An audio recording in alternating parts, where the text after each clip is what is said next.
al ilmu nurun. Dasarnya al ilmu kan nuri. Ilmu itu seperti cahaya. Yang dikatakan cahaya di sini adalah petunjuk. Cahaya dari segi bahasa memiliki arti petunjuk. Kalau dari segi istilahnya banyak. Ya, dari segi istilahnya banyak, tapi dari segi bahasanya yang dikatakan cahaya itu adalah petunjuk.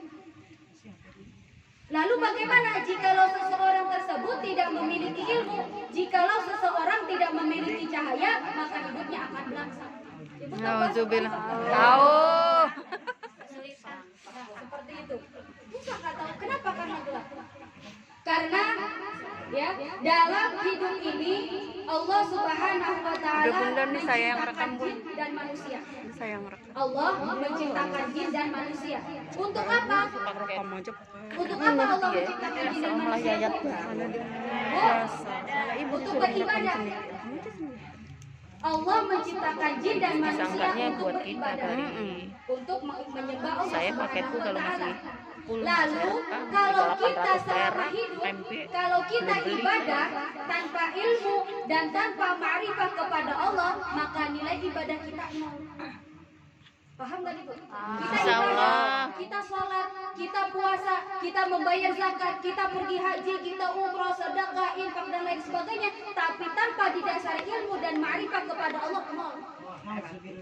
Sholat pakai ilmu doang, ilmu fikih, tapi dia tidak mengenal Allah, dia tidak mengenal Rasulullah apa berapa sifat wajibnya, sifat mustahil, sifat jaiznya dan lain sebagainya, dia nggak tahu, maka di situ nilainya.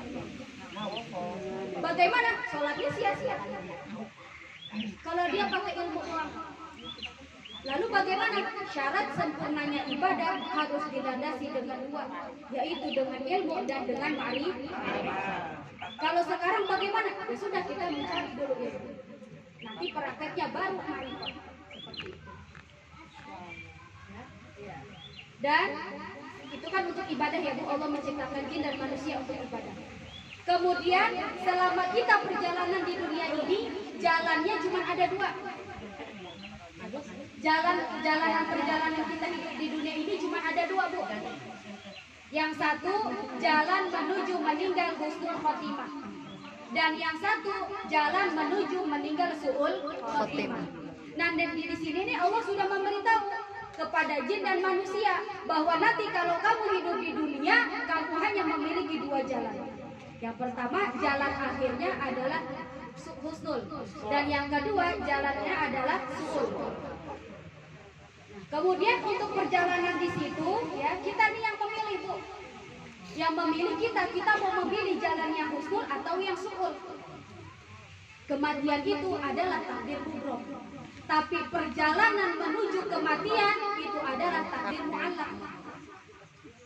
Kita meninggal umur 70 itu udah mubrom, udah pasti. Meninggal umur 50, meninggal umur 42 itu udah pasti.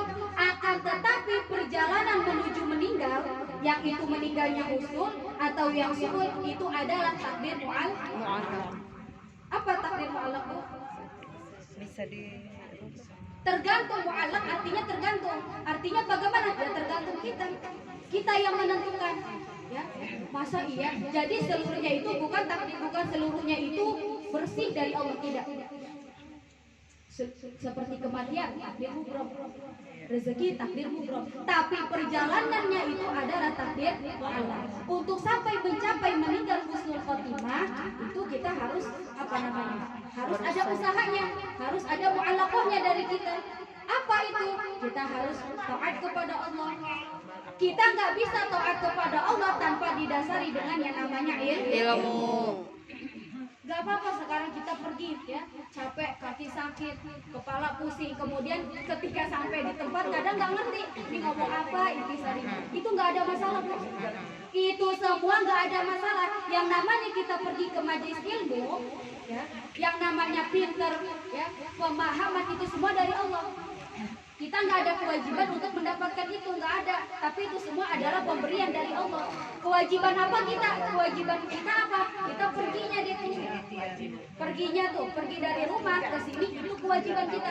Tapi kalau untuk pinter, kemudian kita niatan ketika belajar kita untuk mengajari lagi kita nggak bisa, kita nggak boleh marah. Dan kemudian kalau misalnya memang kita ketika pergi mengaji, ya cepat lupa Bu. Emang benar. Apalagi ibu-ibu usia 17 seperti ini. Makanya ya. 17 seperti ini. Nanti keluar kadang keluar dulu. Paham nggak tadi? Intisarinya apa? Paham nggak? Enggak. Itu nggak ada masalah. Karena usia 17 seperti ini sudah 17 tahun kemarin. Apa maksudnya? Ya. Jadi bagaimana Bu? Kalau kita nggak paham, jangan marah. Nggak boleh marah. Saya nggak paham itu hubungan apa. Saya nggak ngerti intisarinya apa. Yang penting, yang pertama nih Bu, ya tujuan menuntut ilmu yang satu kita melaksanakan yang namanya kewajiban. Yang kedua kita niat untuk menghilangkan kebodohan yang ada di diri kita. Karena orang yang jadi bodoh itu nggak enak. Orang yang bodoh itu nggak enak. Serba nggak tahu. Kerjaan ini nggak tahu. Kerjaan ini nggak tahu. Itu nggak tahu. Kemudian yang ketiga kita niat menuntut ilmu itu pergi dari rumah ngapain? Niat untuk menjadi orang yang baik dan benar. Banyak di luar sana orang yang pintar tapi nggak benar. Banyak orang yang cerdas tapi nggak benar. Tapi hanya sedikit orang yang pintar kemudian benar. Lalu kita bagaimana di usia sekarang? Udah cukup kita minta sama Allah dikasih usia yang berkah dan benar. Karena perjalanan kita cuma dua Bu. Mau kita tanya preman pasti dia mintanya saya mau meninggal baik pasti. Cita-cita kita pasti semuanya itu.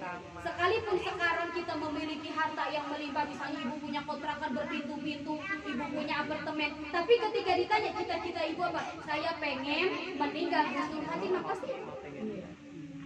Dan tapi kalau kita sudah menetapkan nih, kita ingin meninggal husnul khatimah, kita harus menerima resikonya selama perjalanan tersebut. Perjalanannya bagaimana? Capek. Kita harus capek dulu, ngaji capek, kaki kesemutan, buang encok, duduk, bangun tidur susah. Pegel dikit. Terus apa lagi? Membutuhkan waktu. Ini sekarang enaknya ngapain? Tidur.